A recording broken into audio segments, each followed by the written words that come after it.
Hey, listen up, audience. We have a treat for you today. We are here with the founder of KW Elite as well as Elite Real Estate Systems, ERS, Jeff Cohn. He is a major personality, not just locally, but nationally in real estate and any other vertical stream of business, and has kind of has a voice for covering a lot of different topics. And today you're going to hear a lot of that today, which we're excited to bring you because we hit a bunch of different stuff. Yeah, this is awesome. Christian, what did you think? Dude, it was awesome. And it was also like, I was trying to make sure we didn't go too real estate specific because that can be really boring. Yes. But some of his thought process on like how to think and process life in general, I think were amazing. And they were helpful for me currently with a lot of things I'm going through. And I think they'll be useful for a lot of people who maybe are like struggling with depression or anything like that to help pull them out of that and maybe get them through some things. So, and if you guys have any questions about this or anything that we talked about, please hit us up, hit the like and subscribe button below. This actually podcast is completely funded by Christian and I sell some real estate business. We don't take any kickbacks from any businesses or anybody else because we want to bring you guys exceptional content covering awesome people doing awesome things that are growth minded, focused on being the best version of themselves. And hopefully we can help you. And we try to glean stuff from every single person that's come through this. And I think we have. If you guys, for the last plug, like Tyson was saying, if you got anything real estate related, buying, selling a house here in Omaha or the metro area, feel free to reach out to us. Happy to help any way we can. Without further ado, let's talk to Jeff. I mean, lots of Moab. I go every year. It's super. Have you ever been? Super unique. Like nothing. Like Yodi, that coyote cartoon. Yeah, that's where he is. All the red rock and shit. I mean, that's what it looks like. Yeah. Grand Canyon anywhere, North Rim, South Rim. We did South Rim, Grand Canyon last year. That was our road. I've never been to the Redwood Forest either. I heard that's. I did it once as a kid. I was 10. I definitely want to do that. I want that to do the PCH. Tahoe. Yeah. Tahoe. So Highway 1? Is that the one? Yeah, it's insane. I did a little bit of it. That would be a fun. I was a kid. Summer trip. Honestly, it just depends what you're into because it's hard to say one thing. There's so much diversity. Yeah. That there's not one thing. The United States has the most like diverse landscape ever. Yeah. It just depends what I want or what I'm in the mood for. Anytime you go somewhere that has helicopters that has beautiful landscape, I suggest spending the money. So like the helicopter in Kauai and in Maui is expensive if you want the good helicopters. Yeah. It's fucking incredible. What's it cost? $300 a person. Oh, that's it? Yeah, $500 for a couple. For 2 hours Don't take your 6-year-old. Kids will never remember stuff like that. Yeah. It's a waste of money. Yeah. That's probably a 30-minute flight. Have you been to New Zealand yet? No. That's one place that I have a couple. That's on my list. The big thing there is like their ecotourism, right? Like Costa Rica. Is like you don't stay in hotels really there. You buy a Sprinter, or you rent a Sprinter van out that's camping. Amazing. That'd be fun. And that's what you just that would be bump so around. Fun. So my brother is a huge hunter. You know that, right? Yeah. My older brother? Yeah. And so like, he has like a YouTube channel and he's friends with Steve Vernella. So he's like really big in the hunting world. Okay. And right now he just got back from a 3-week trip to Africa, all over Africa. Yeah. And he's been like shooting everything in Africa basically. And like some of the landscape and the stuff he was posting, I was like, damn, this is crazy. Yeah. I would love to go see that. Africa's called me to watch. But not with my kids. I Probably like when they're way older. I would do Africa for sure. But you're like, it's kind of weird too. You go to foreign lands, you're like, everything is foreign to you. So the bugs freak you out because they're just not different bugs. Different bugs. Plants, different dirt. Different dirt. Smells different. It's a different world, bro. Food tastes way different. Just different. It's weird. It's wild. Well, it's like the screensavers, like on my Apple TVs. Like you see this landscape, I'm like, that's on the U.S. or sorry, that's in the world. The Earth. Yeah. That exists somewhere. Like the Thailand mountains, It's like wild, and the water, like these spots. It's like it's amazing. I was in. There's an area in Vietnam called Hai Long Bay. And there's about 3,000 islands that are all just like these tiny chunks of rock sticking up. Yes. And we flew over that in seaplanes. Yes. I went on an adventure trip in 2017 for 3 weeks in Vietnam. We went from furthest northern tip of Vietnam to the southern tip. We did an amazing race in Saigon. We did, we raced motorcycles. We all got motorcycles for 3 hours. And a lot of guys didn't know how to ride motorcycles. I was like, this is stupid. One of the guys had a bad crash. But that was a fucking cool trip. Croatia, where they filmed Game of Thrones. I spent a week there with my ex-wife. I want to go there. It was gorgeous. And then it's cool, Croatia, if you go to, it's called Dubrovnik. Slip and Dubrovnik are the two main spots in Croatia. But then you can take a road trip. Like a lot of these places in Europe are like states. Yeah. So we rented a car and everyone's like, you're fucking crazy. We went to Bosnia. Yeah. But this is 20 years after the war. It's safe. And I don't know if you guys remember the 90s, the Bosnia Croatian. The only reason I know about it is my tennis, so I played tennis my whole life, and my tennis coach was the #1 player from Bosnia. Oh, wow. And he told me all about escaping Bosnia. So he has some crazy stuff. That's the only reason I would know about that. Are we rolling, Dana? Oh, sweet. Okay. You ready? Oh, we were waiting for you, bro. No, we're good. No, this is how we always do it. We always just roll in through We're conversation and see how it's going. But kind of change the subject back into so Busy guy right now. Are we recording right now? We're recording. This is it. Okay. Actually, before we go into that, Yeah. what was Bosnia like? I'm curious. We spent a day in Bosnia. Dude, everywhere is... I feel like the media across the world has connected everyone. Like nothing is that different than the US. Like things aren't as nice. The infrastructure isn't as advanced. Yeah, it's not as clean. Right. But it's just people are great. You know, people are... So people are doing their thing every day.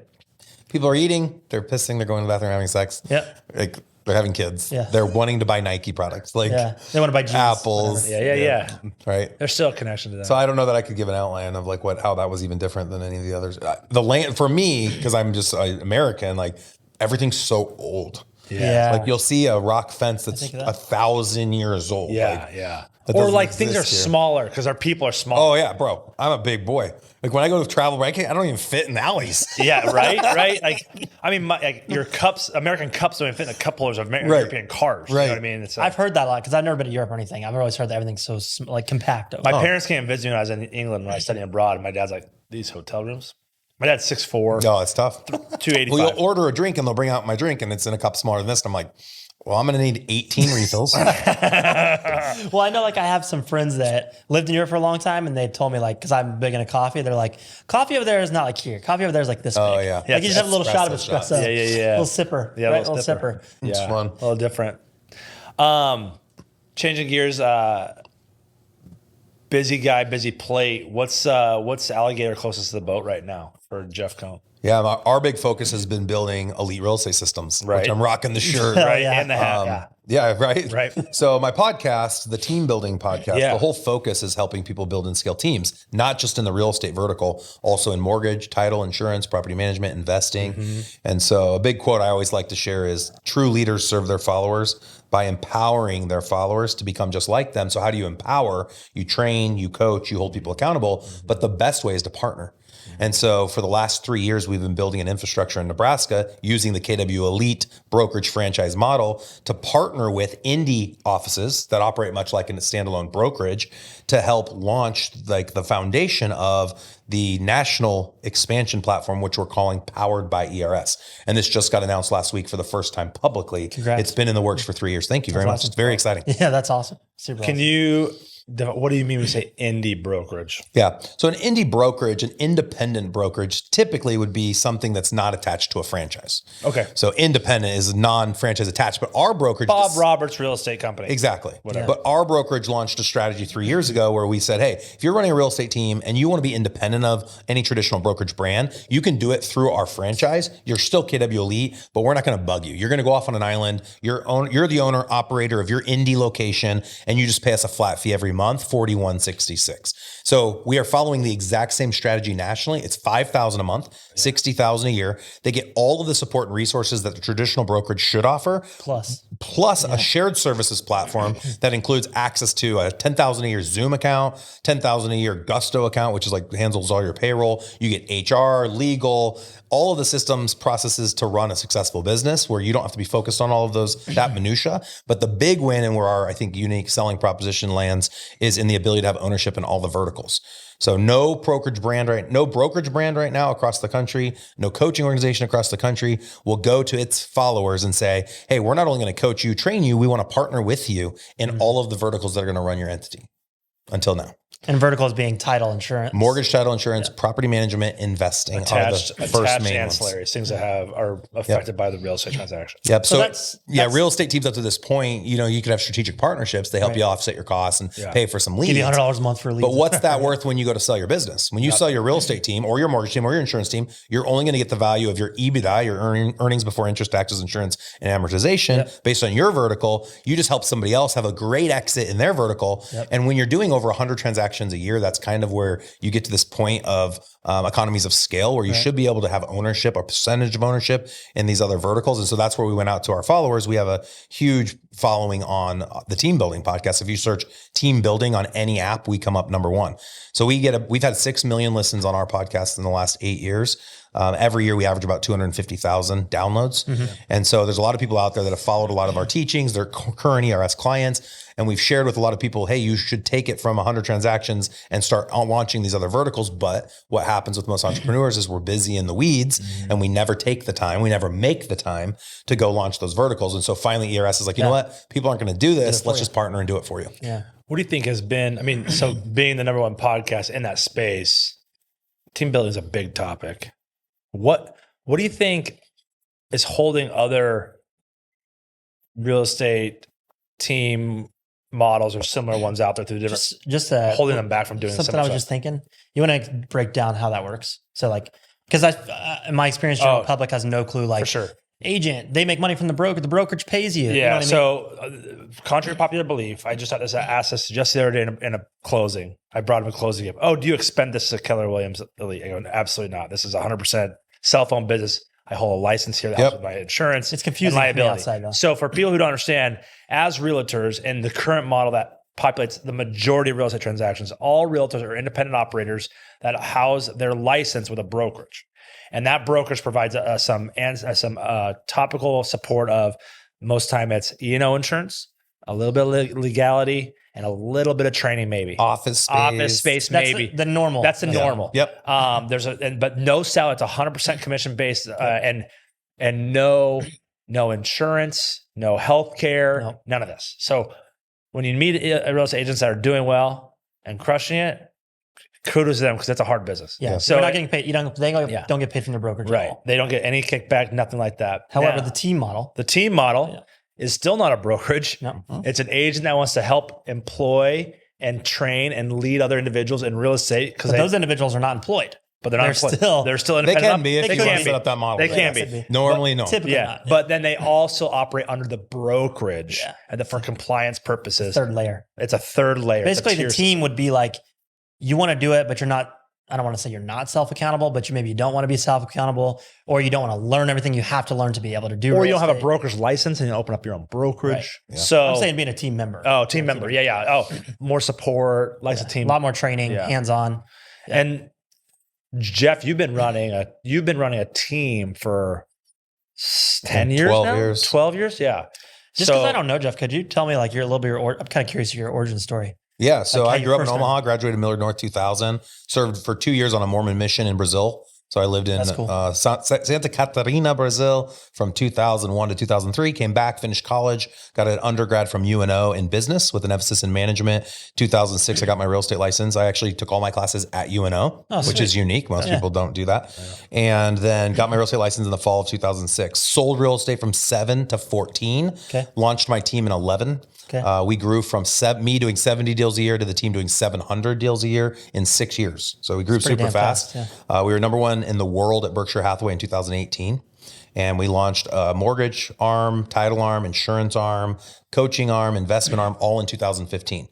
2019, we were invited to join Keller Williams, and we launched our real estate brokerage at Keller Williams, KW Elite. We own the Nebraska franchise. Why did you go to KW from, just out of curiosity, what made you switch? Every time I've ever made any changes in my life, it's always for more opportunity and more influence. So the KW network, I felt like was more aligned with my mindset around growth. Makes sense. The Berkshire network, I didn't feel like supported teams. I think its focus was to support individuals. That's not true in Omaha. In Omaha, Vince is way more forward thinking and has done an incredible job at supporting teams. But nationally, the brokerage brand isn't intended for supporting teams. The numbers don't really work very well as it pertains to teams inside the Berkshire world. And our whole focus was expanding elite real estate systems. And so I had multiple visits with Gary Keller, who happens probably to be the wealthiest person I've ever spent several days. That's amazing. That's sweet. I had over 20 hours with him one-on-one. And our whole goal was to be able to expand all the things we had built inside of the Omaha's Elite Real Estate Group team. We had built a lot of systems and processes, ideally surrounding cultures, leads, accountability, systems, and strategies. And we wanted to implement those nationally. Well, we wanted to start by teaching teams locally and teams across the state how to build and expand. So one of the unique benefits of being at KW Elite is we offer elite real estate systems coaching for free. And normally people would pay $1,000 a month to get group coaching and then another $1,000 for one-on-one. Here at our brokerage, you get it for free. It's every Thursday. We have over 100 top teams across the country that get coached by elite real estate systems, but any agent at KW Elite gets to take advantage of all of those benefits for free. Yeah. Interesting. So you took you took it over here, and at the time you just had a team? Yeah. So when we launched, it was January of 2020. I had my team of about 30 agents. And then I partnered with the team out of Columbus. Renee Mueller had a team, which was number 6 in the Berkshire world in the country. And she had about 20 agents. So we had a net total of 50 agents at launch, which is required by the franchise to have like 36 cappers is what I think is their rule. And then we grew to over 100 agents within the first 2 years. Following that strategy of going after independent locations. And we had about up to 8 indie locations by the end of last year. We've actually lost about 4 of those independent locations. And one of the things that's been interesting is all 4 have gone off to start their own brokerages rather than going and partnering with a franchise brand. And I think we're going to see a lot more of that because a lot of people question, what am I getting from the brokerage? Well, guess what? The brokerage is asking the same question. What am I getting from these teams? What am I getting from these agents? If the agents and teams don't support the brokerage's verticals, mortgage, title, insurance, the broker goes broke. If you look at a P&L and you look at an exit from a real estate team versus a brokerage, the teams are actually was horrible. I'm like, why would you do it? It's awful to be a broker. Yeah. I'm like, why would you do it? The reason you would do it is because you can increase the number of transactions. And if you can increase those number of transactions and convert at a certain percentage towards your verticals, the verticals will increase in value. That makes sense. Agents have nothing to sell. There's nothing sellable when you're an agent. No. When you're a team, you actually have something that's sellable, but it's hard to sell a team because you're probably going to only get 2-3 times EBITDA, probably. Not even. Yeah. Most teams go for a 1. Really? Yeah. Okay, that's horrible. Because who's going to buy it? Right. So usually, if you see a big team, you'll see a child that takes over the team and they keep running with the network. Right. But that's a job. Yeah, totally. So there's a big difference between owning a business and owning a job. If you have to be necessary, that's a job. The more you're not necessary, the more valuable your business entity is because you can exit it and focus on higher income producing activities. Yeah. So my path has always been firing myself from my highest income producing activity and focusing on what's my next highest income producing activity. Yeah, I heard you say that in training once, and I'd be like clinged onto that, Steve. I like that piece of it. Yeah. You also talked about. So I had like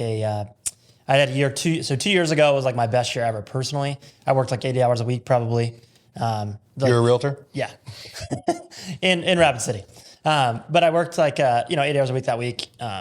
Made really high 6 figures. Yeah. Did really well that year, and then the next year I told you we went on like 14 trips last year. Yeah.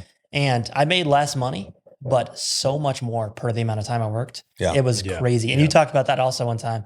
And it made me think, because I was like down on myself. I was like, damn it, I lost. I lost 30 grand. Move backwards. Yeah. Then I just said, and you were like, it depends on how much you worked. You said it like nonchalant to someone else, and I caught it, and I was like, dude, I worked like 5% of the time. Yeah. You know what I mean? I added up, I probably worked like 10 hours a week. Yeah. On that specifically. You know what I mean? Yeah, and that was just taking care of things I had to take care of. You know what I mean?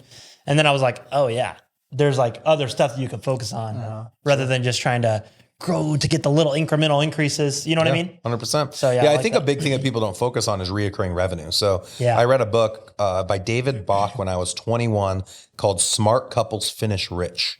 And another book he wrote was called The Latte Factor. Latte factor is you go into Starbucks every day and you spend $5, 5 days a week. That's $25 a week. That's $100 a month. $100 a month over 12 months is $1,200. Take $1,200 and put it in the stock market over a 10-year period and look at what that turns into because of compounding interest. Yep. So it talks about the compounding interest factor. It also talks about how while you're asleep and you have money invested, that money's working for you and you're not having to actually do it. And I know you guys are big into investing. I started investing in single family in 2016 with my partner, Clint Bartlett. And in our wildest dreams, we thought one day, 20 years down the road, we'd own 100 doors. Today, we own almost 200 doors valued at $25 million. Just the two of you? Just the two of us, 50-50 partners. And something that's been interesting over the last 3 years with inflation, our book value has increased by over $1 million a year over year, with us doing nothing than breathing. It's amazing. Yeah. So you start thinking about the power of reoccurring revenue. Yeah. So the best verticals to invest in if you're in the real estate space from a reoccurring revenue standpoint, investing in real estate is obviously number one. Property management is number two, and home and auto insurance is number three. Why property management? Property management is huge. They get a 6x multiplier. So a lot of people don't know this. Your average door is about $200 a month in property management, and your average net is about $40 per month per door. And you get when you go to exit in a property management business, your book is worth a 6x multiplier of what your net revenue is. Of the 40? Of the $40 per door. And it's worth that because it's bankable. There's a certain percentage of people you keep. It's recurring revenue, no different than insurance. Simple. So if you've got 1,000 doors at 40 a door and you go to sell that book, whoever's investing in that book knows they're going to retain X percentage of that book. 70, 80%. And that's all bankable. And then the insurance business, I mean, it's insane. The average door in America is $4,000 a year in premium. So premium is what we all pay to our independent insurance company or a captive company. And that could cover 2 autos in a house is the average. So what people have, that's $4,000. You end up keeping the first year, 15% is what the commission is. So usually we give that to the insurance agent, but every year after that, it renews at a 98% renewal ratio. And it's a net $400 per year. It's that high? 98%? 97, 98. Yeah, it's a fire and forget commodity. It's like, I'm doing it. It's already done. So $400 isn't sexy, but when you own a real estate brokerage that does 2,000 transactions a year or 1,000 buy sides a year and you convert 60%, which is what we're converting out of the total buy sides, that's 600 files at $400. 612, what is that? 6, 12, 18, 24, 240,000? Yeah, sounds right. Something there. So we know over the last 3 years, we've built a $2.4 million book of premium. Got it. And in the insurance space, it's a 3X multiplier until you're netting $5 million a year or more. Then it goes up to 10X. So build it up to 5 and then sell it. So if you get to 5 million, you could sell it at a 10X. So our goal now with Elite Real Estate Systems is to partner with all of our clients nationally. We want to have about 500 platforms in the next 5 years is our goal, 100 a year, 10 a month. And when they launch, they get to have ownership in mortgage, title, insurance, property management, investing. And so that $5 million net number should be pretty easy. And when you put all those entities together, it even creates a higher multiplier. And when you put technology at the center of all that, it increases the multiplier as well. So we expect to have about a 15X multiplier at exit if we choose to exit. Maybe we never do. Yeah. If not, just keep the revenue coming in, right? What has been your biggest learning curve with all this? So you started in this brokerage or your team. Yeah. Having to go from that. Where have you had to really stretch your mind that hasn't come as naturally? So for me personally, the hardest thing for me is probably seeking positions that gave me validation more than grew me as a person. Once you get really good at something, it's fun to teach people how to do it because it makes you feel good about yourself. Yeah. And we all want to feel good about ourselves. We all want to feel like we won, but that doesn't mean that's the best role for you to be in. And so recognizing who you are, where you want to go, and what role you're best served in, not because it's a role that's making you feel good about yourself, but because it's what's best for your organization. That has been the hardest thing. How have you found that out? How have you kind of identified that? Chosen to be self-actualized, chosen to work towards self-actualization, like reflecting? Through meditation, self-reflection. I'm the type of person where literally if I miss a basket, shooting a basket at basketball in the middle of a game, I'm processing when I run back to get on defense, why I missed the shot. I do the same thing. If I hit a golf ball, if I mess up, I can't stop thinking about it. If I see Tyson in the office and ask him how he's doing, I'm in a hurry to get to my next meeting naturally, right? And I will walk away from the engagement and ask myself, did I do that well? Yeah, did he think I didn't care about him? Did I give him good eye contact? Was I respectful? I'm constantly processing, probably over processing. Yeah, I'm a little probably. I feel like I over obsess compulsive. about that stuff. Has that gotten more abundant or less abundant with like meditation and stuff? I'm not as concerned about an outcome. And I've recognized that 95% of our life is how we choose to respond to what happens to us, not how things happen. A lot of us want to control how things happen. And it's really more about how you respond to situations than it is about controlling situations. Yeah, it's almost impossible. So I would say I'm less connected to the outcome, but I'm more actualized than I've ever been. More actualized? I'm more present and aware of how I engage than I've ever been. How in the has past. that made you? How has that affected how you've been engaged with people? I think it helps me engage based on how someone else wants me to engage. So there's the golden rules: do unto others as you'd like others to do unto you. The platinum rules: do unto others as others would like done unto them. And the older we get, I'm 41. I know better today what Tyson Compton wants from me than I knew 10 years ago, than I knew 10 years before that. How do you think? So that's interesting. So I'm a big believer in one of the great things of really good leaders is they're exceptional at being a chameleon. Like you have to adapt to whoever you're around to get the best out of the people around you versus being one way and let other people follow line. How do you think that jives or the idea of you being adaptable, self-actualized versus, hey man, just be yourself. Right. Just be you. And I'm like, to me, I think there's a blend. So I've always been taught, I come from a great, I think, upbringing, people that are ethical, loyal, hardworking. And my own father always would say, just be yourself in every environment. If people don't like who you are, then those aren't people that you need to be around. Fair. And that's okay. Let people choose who you are. But I also think that we're in a society where people say, that's me, that's my truth. And if you don't like it, then go pound sand. Right. And I think there's a happy medium between those two ideologies. It's easy to have the attitude of people can just deal with it. This is how I am. I'm actually much more impressed with someone that says, I would like to tell that person what I think. I'm going to choose not to. I'm going to refrain because that's the professional thing. Yeah. That's someone that has a higher EQ. There was an interesting study. Harvard Business School did a study of the top 1,000 CEOs across the country, and they wanted to find what's one attribute that is the number one parallel across all 1,000 CEOs. And the word that came out, if you had to have one word that described it, would it be ambition, drive, integrity? And the word was self-actualization. Oh. To be self-actualized, you know what your greatest strengths are and you can build on them. But the better part is you know what your weaknesses are. And so you can work to fix those weaknesses, but you can also hire people or surround to help yourself. Fill yourself.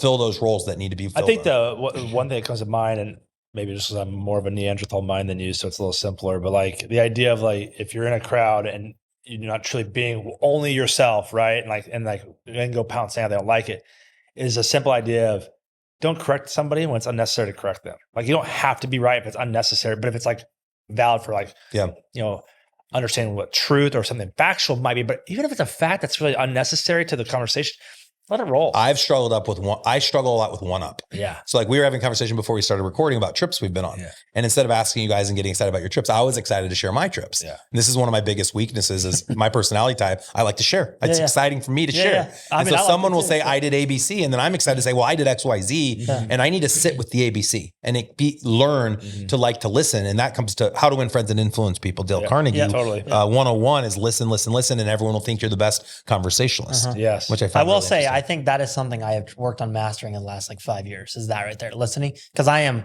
100%, my wife always makes fun of me. I get super excited and I'm like, someone will start talking about something, I'm like, oh, I know all about that topic. Let me tell you, And a lot of times I know way more than the person talking about it. And I'm like, I want to say something so bad. There is that's the highest level. And I think about elderly people. And I used to discredit probably the knowledge and intelligence and wisdom that comes from an elderly person. Yeah. My grandma can smile and ask me something and listen to me for hours, or even my own parents can do this. Yeah. They know. They know the answer. True. They know what you're going to say, but they enjoy watching your enjoyment. Mm-hmm. That's the highest level. Well, that's also being exceptionally present. That's that's also being 100% okay with who you are. Like in order for they to enjoy somebody else's joy, is you have to be 100% okay with where you're at. Yeah. Not trying to impress the person you're in front of, get to enjoy their story, get to feel them. And as we're all fathers. Yeah. There's nothing more enjoyable than to watch my daughter come back from camp. She's canoeing right now in Wisconsin. She's going to come home and tell me all about her story. I've been canoeing a million times. I've gone camping a million times. I'm an outdoorsman, but I'm not going to sit there and one up my daughter. She starts saying, no, I've been canoeing my whole life. Yeah. Let me tell you about it. She's going to say, Dad, you'll never believe this. I tipped the canoe. I'm not going to go jump to my Boy Scout story from when I was 15. Oh, listen to my story about tipping a canoe. Right. I'm going to enjoy my daughter's story and tell her I love her and tell her how great that sounds and how neat of an experience that was, because it was for her. And I think it's important. You made a couple comments that I want to touch on. One was at my event, we hosted the Team Building Summit event. It's our annual event where people come in from all across the country.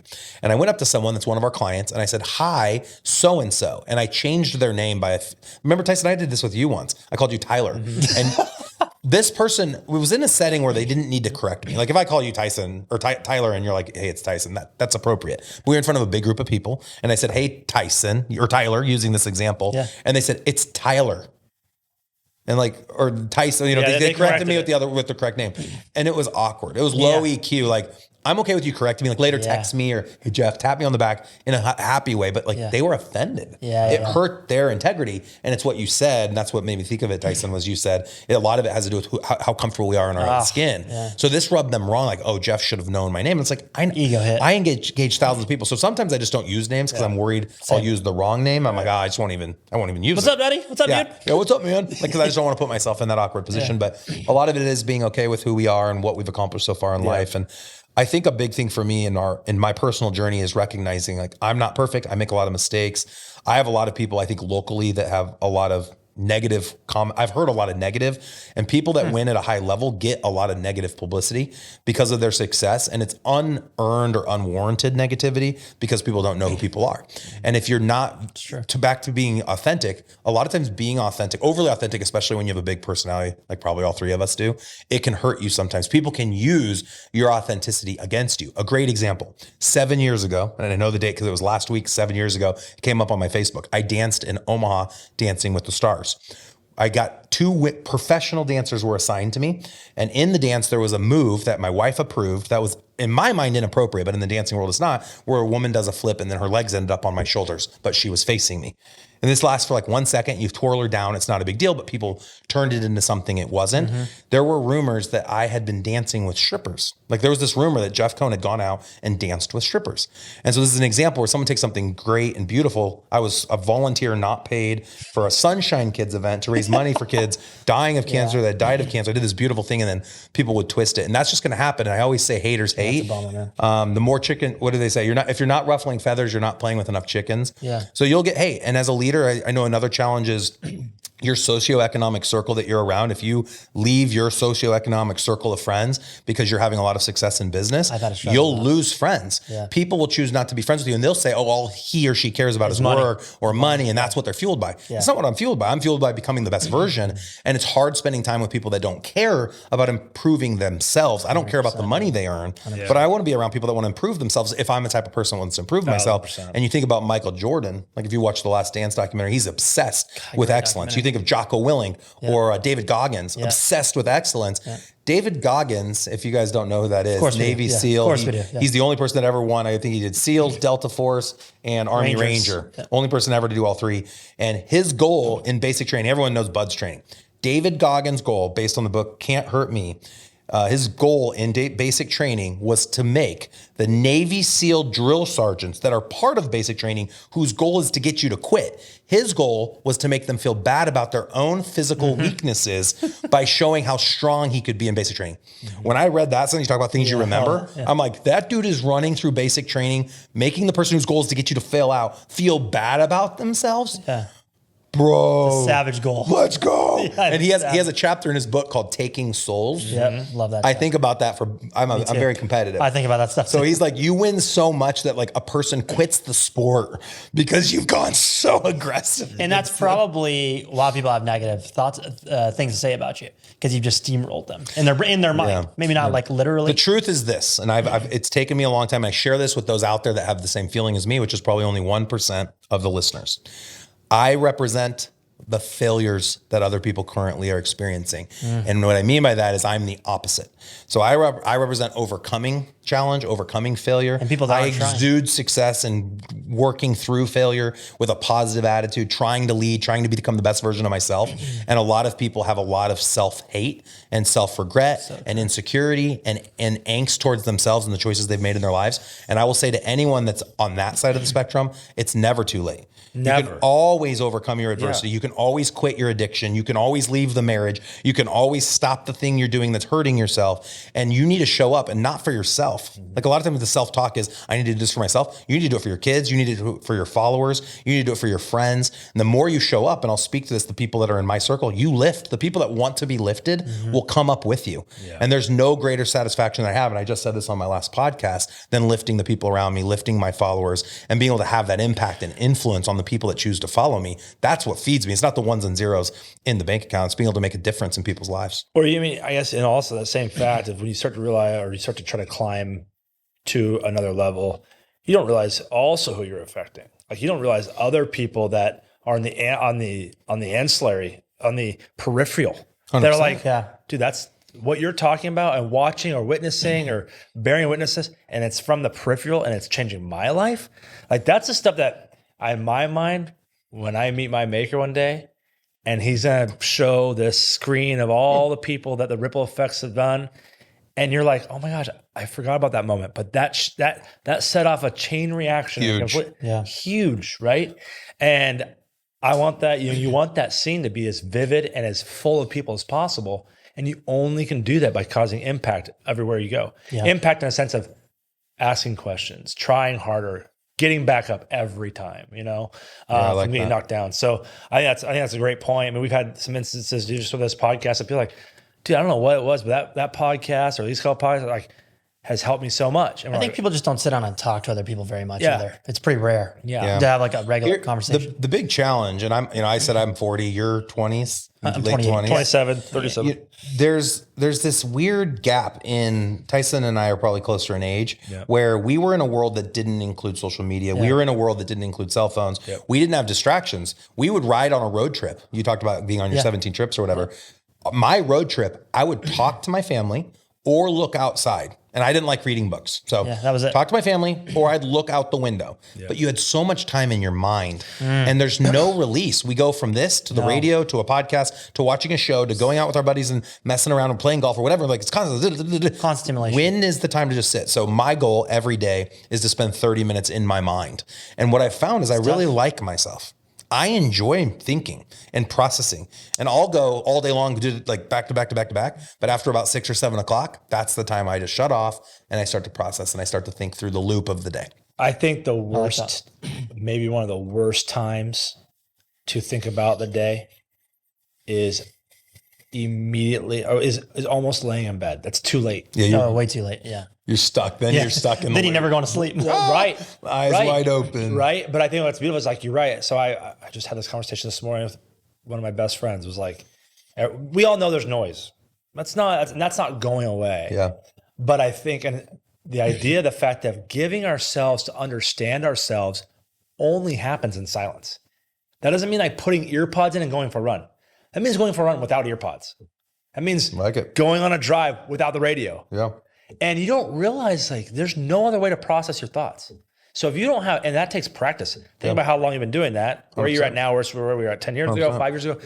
You cannot practice it without doing it. It doesn't build. But to that same note, what's impressive is that's why it can always start today. I love it. You can always start. Well, there's no finish line. So for some reason, there's like this concept of time. Yeah.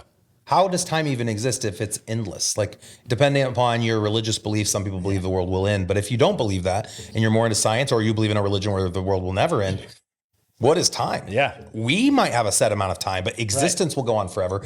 We create these like finish lines. Like we think we're in races. There's no race. We will all end up not being here. We know that's the truth.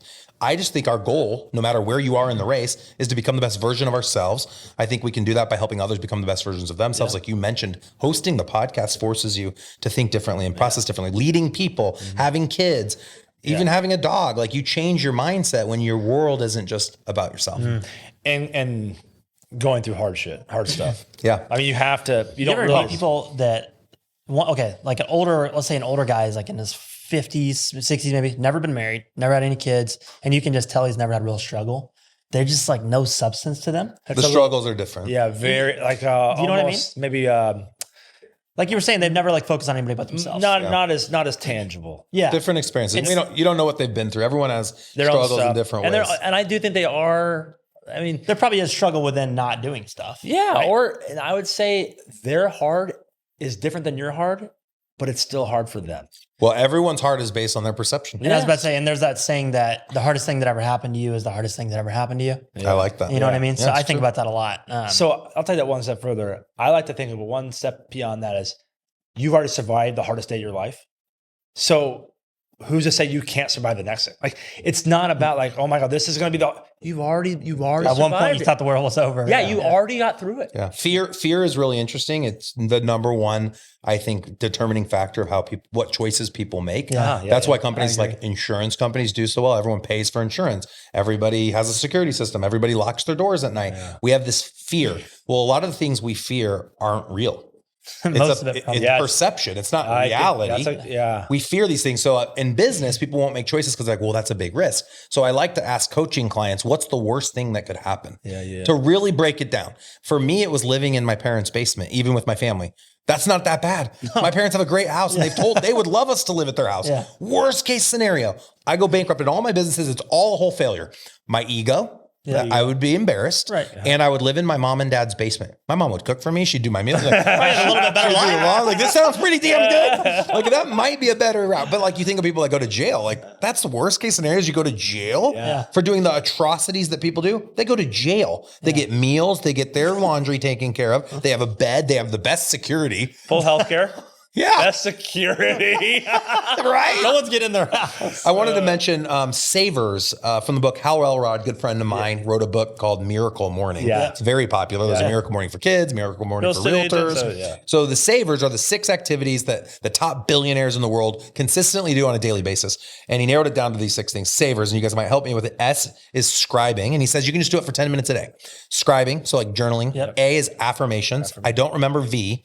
You guys remember V? Visualization. Yeah. Visualizations, exercise, reading, and S. Is it silence?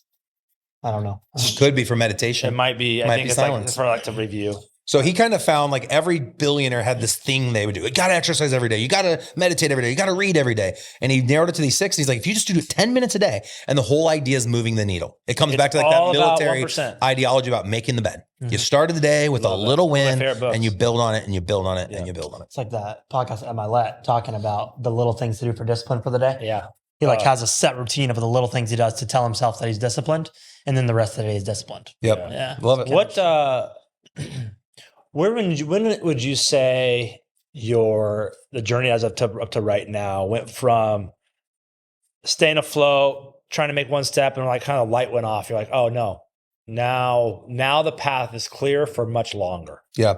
I think my biggest moment was stop selling real estate. When I chose to stop selling and just run the real estate team, I was following the MREA. Yeah. Gary Keller wrote a book, Millionaire Real Estate Agents. They call it the Red Bible. It was written in 2005. The idea was, what if you could build a business where you spent less than 5 hours a week on your business and you were generating a net $1 million? Right. So in 2014, I quit selling. So I went from 11 to 14, 70 to 425 sites. And I took a step backwards in my pay. I went from netting 525 to netting 475.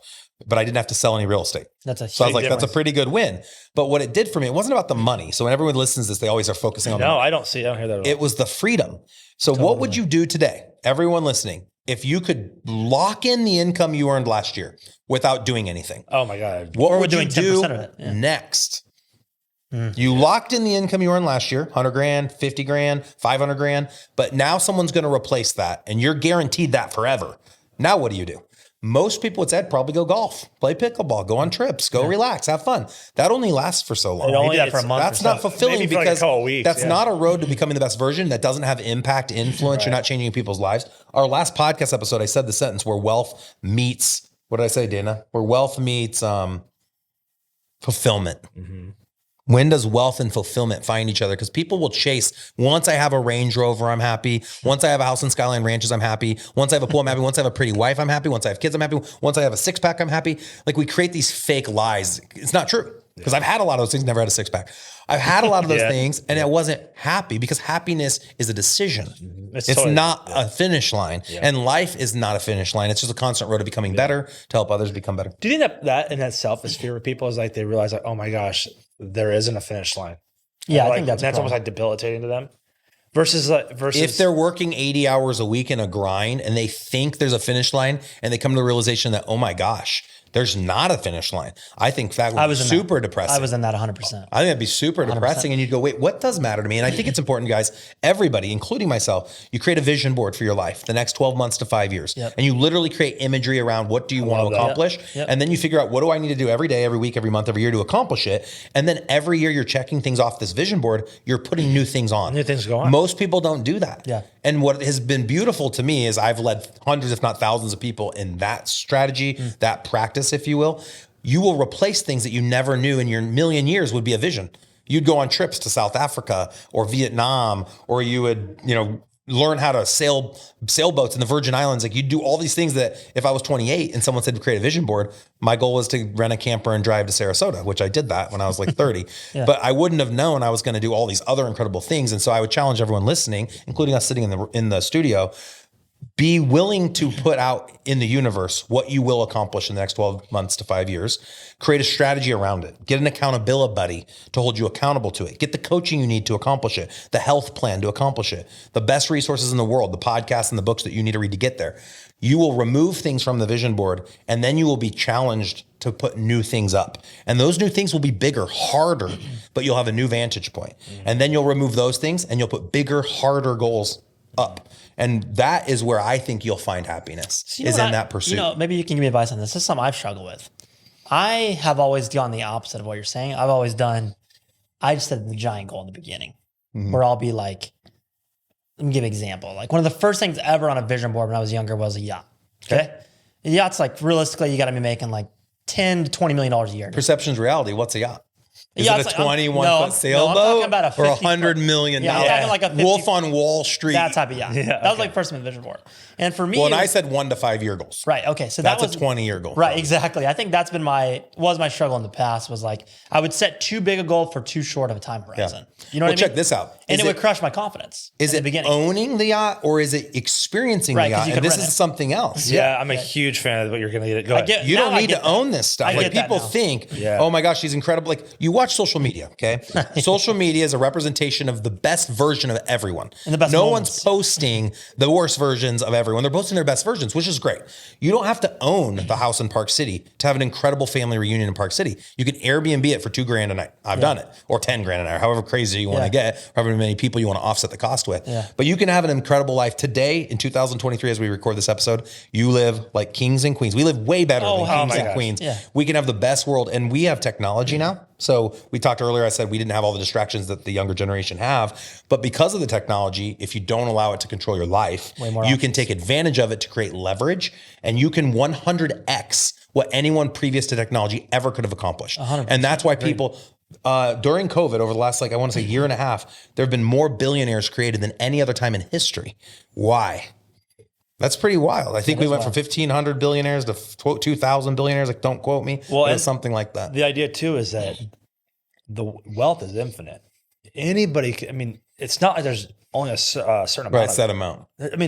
It's just a matter of flowing at a certain rates, and the valves open up, and you grow enough to be able to turn those valves on, and all of a sudden you're meeting new economy.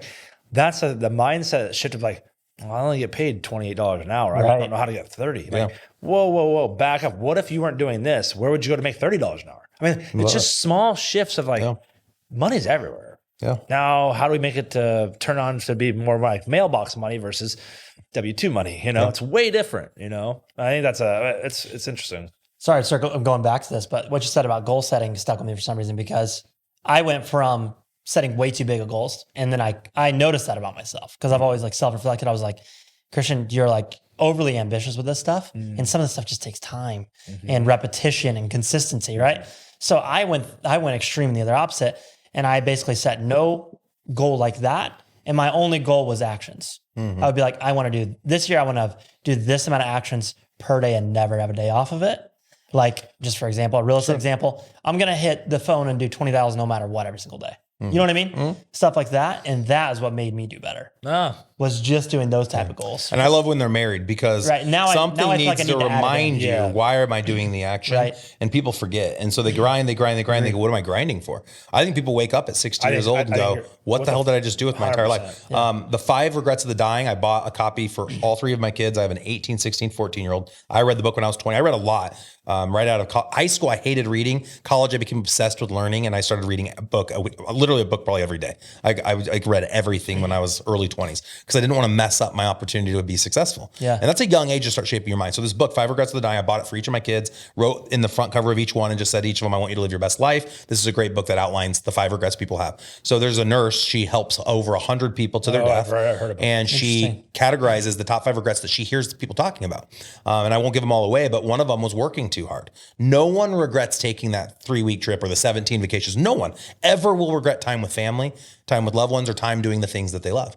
Everyone regrets, I worked too much. Why did I work so much? Like, why did I need a $5 million house instead of 2 or a $500,000 house instead of 250? Like, why are we trying to keep advancing to have the nicer shoe, the nicer, like, why can we not go backwards? Let's go the other direction and have more time with the people we care about. Have Or more make time it to simpler. do the things like, we hey, love. we just want to, we can still be Simplify. wealthy, but like, the more stuff you add, the more complicated stuff is too. And there is a movement. There is a simple tiny house. Totally. Is a simplification movement. I still like big houses because I like hosting big events and have a big family. And I want your that big capacity. personality, your big capacity account. to right. I want to be able to sit on 5 different couches in my house. I want the same time. capacity to be able to serve people and host people, but totally. there is a way to I like simplify our lives. And I think sometimes people can overcomplicate for no reason. There's not a. Well, you mentioned it too about traveling. Like, hey, we were trying to go to a remote beach, very little resources in terms of like, I don't need all the extenuating extra stuff. Costa Rica. Right. Yeah, so, and that's what you're looking for because you're looking for the experience of more the purity of it. Yes. And that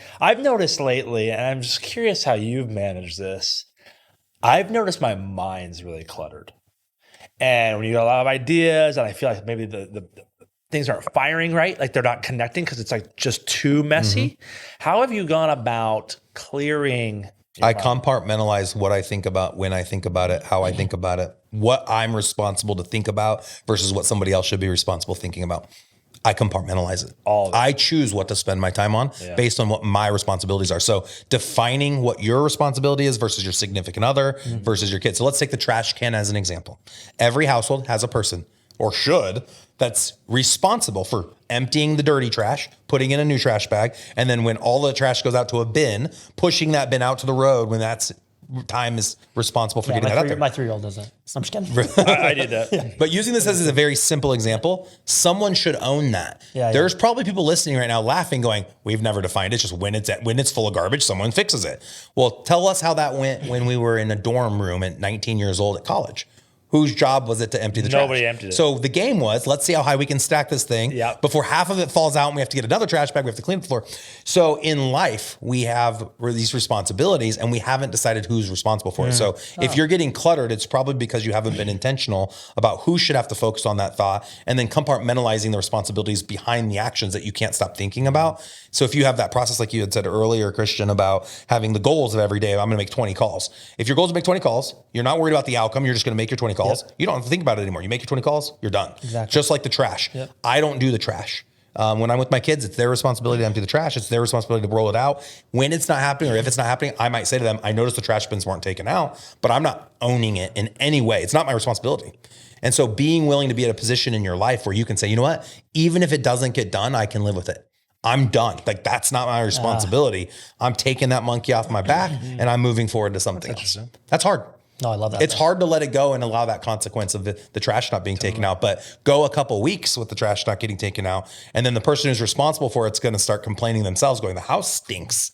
So how many things in our lives, if you stop worrying about it because it's someone else's responsibility and you just let it not happen, somebody's going to own it eventually. But it's like a baby boot camp. If anyone read the book, what is the Terrible Twos book? I can't think of the name of it, but there's a book about how to handle your 2-year-old. And one of the things parents would complain about is they cry. So there's baby boot camp where you let your child cry until they stop crying, and they'll stop crying if they know you're not going to walk in. If they know you're going to walk in, would you want your significant other to give you a big warm hug and let you snuggle up to them and sleep in the bed with them? Everyone wants that. Who wouldn't want that? Yeah. So we went through, I don't know what that book's called, but we did that. Yeah, we did that as well. What to expect when expecting, what to expect toddler years. That's it. Okay. What to expect. But my whole point of that is, what are the things in our world where we could just say, you know what, maybe I don't go and grab the kid out of the bed when they're crying. Maybe I don't fix the trash. There's a lot of these things. And then, like you talk about the mind clutter, you're mind cluttering because you haven't probably found a person to leverage that, or you have, and you're not confident that they are doing it.